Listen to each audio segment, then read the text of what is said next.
Ayun mga babayan, no, at may babae po dito na mukhang lalapit po sa amin, no. Ayan. Dito po kami sa may bahay namin. At dito po yung bata. Bakit? Ano problema? Ano pa? Nilalagnat siya. Taga saan ka ba? Taga dito lang. Upo ko muna po. Ayan. Ilang taon ka na ba? Ano?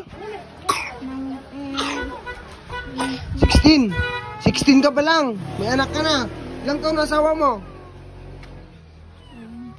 Ano pa? 20. Ayun, nilalagnat yung anak mo. Wala kang mambili ng gamot. Ganun ba yun? Grabe.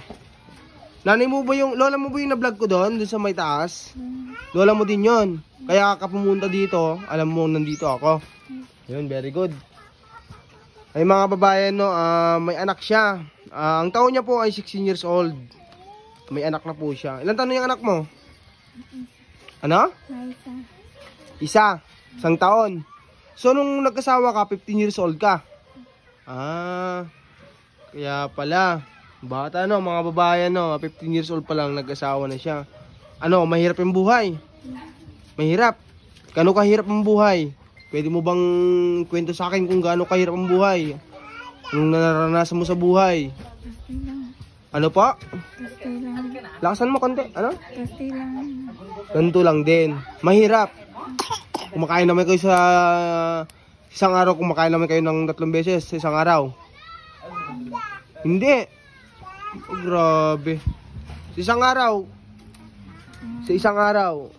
2 o 1, ganun ba? Isa lang, sa isang araw. O di, kaya pala nagkakasakit yung anak mo kasi wala kang mabibiling gamot at panggatas niya, di ba? Ganun ba yon? Nagagatas ba yung anak mo? Ngayon wala kang maibili. Pati gamot. Oh. Ayan. Anong pangalan mo? Mayrin Guzman. Grabe mga kababayan, no? Napakabata pa itong bata na to. 15 years old, bago nag-asawa may anak na siya. Isang taon? O may higit na? May higit 1 taon na ba? Kaya pala.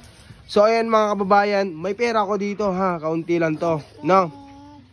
May bibigay ko lang sa'yo. Pambili gamot, pambiling gatas ha. Ito.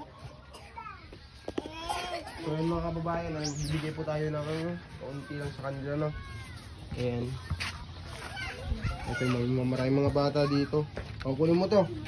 May pera ko dito mga kababayan sa wallet ko. Ito lang po. Kunin mo pa to. Ito pa. 3. Ito pa. Wala na, ubos na wallet ko. Ito pa. Okay na yan ha. Sana okay na yan. Makabili ka lang ng gatas tapos gamot ng anak mo ha. Ayan. Sige, uwi ka na at bibili ka na rin ng gamot ng anak mo, no? Nakakawa naman yung bata. May sakit. Bili ka ng gamot tapos gatas. Anong bilhin mo? Ikaw na bahala dun ha. Para sa anak mo. Ayan mga babayan, no? At ito po yung bata, no? Na lumapit po sa amin. And God bless po mga babayan. Pa-share po ng ating video, no? Para marami tayong mga babayan na matutulungan. And bye bye po. God bless.